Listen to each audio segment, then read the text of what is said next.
Hey, Stephen Yanni here doing the Junkyard Crawl with assistance from our friends at High Octane Classics in Auburn, Mass. Thanks, guys. Now, a lot of people don't remember that not every Jeep didn't have four-wheel drive. Case in point, the Jeep DJ Dispatcher. Seen here, these are US Post Office Jeeps. These things had two-wheel drive and were actually much lighter than any CJ Jeep ever was.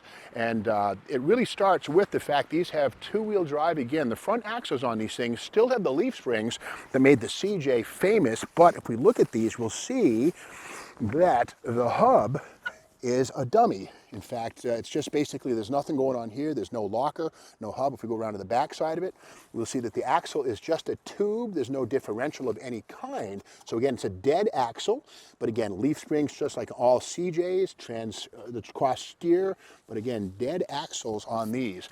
Another detail too is the frames on these were not boxed as they are on a CJ. In fact, there's C-channel.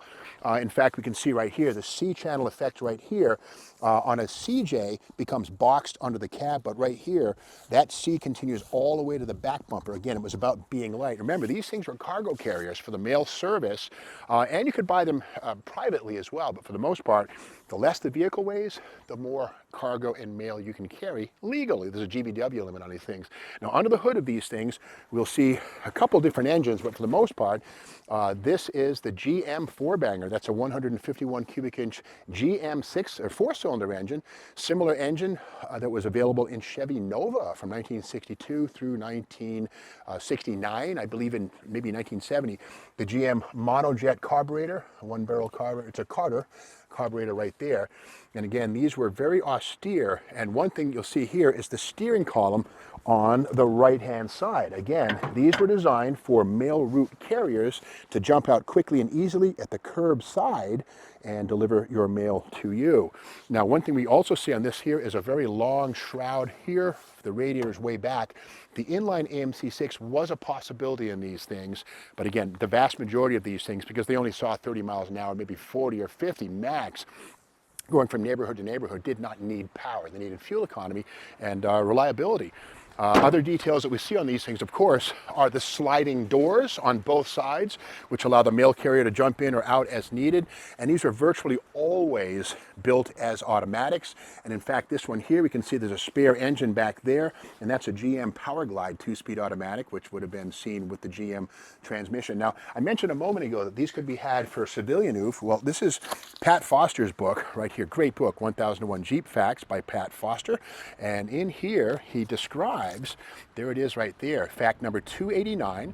There were 3 series of DJ vehicles in the civilian Jeep line and even more in the commercial, postal, and AM General versions. The DJ3A was the original model that had debuted for 1956.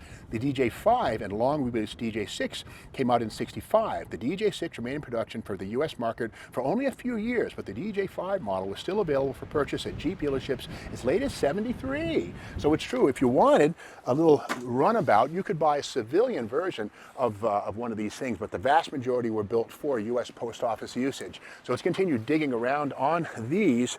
And on this one here, let's pop the hood and see what we find.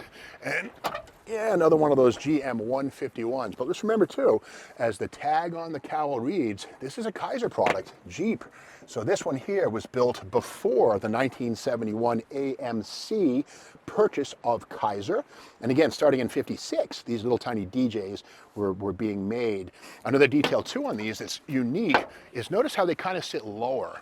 Well, at the back, the leaf springs are mounted outboard instead of under the frame, which lowers the back. You can kind of see the rear shackle behind the tire. And on a CJ Jeep, it's located further in, but by putting the leaf springs outboard, they were able to lower the ride height, to lower the body, so the mail carrier could get in and out that much easier. Other details, again, we see, the standard sliding doors on both sides.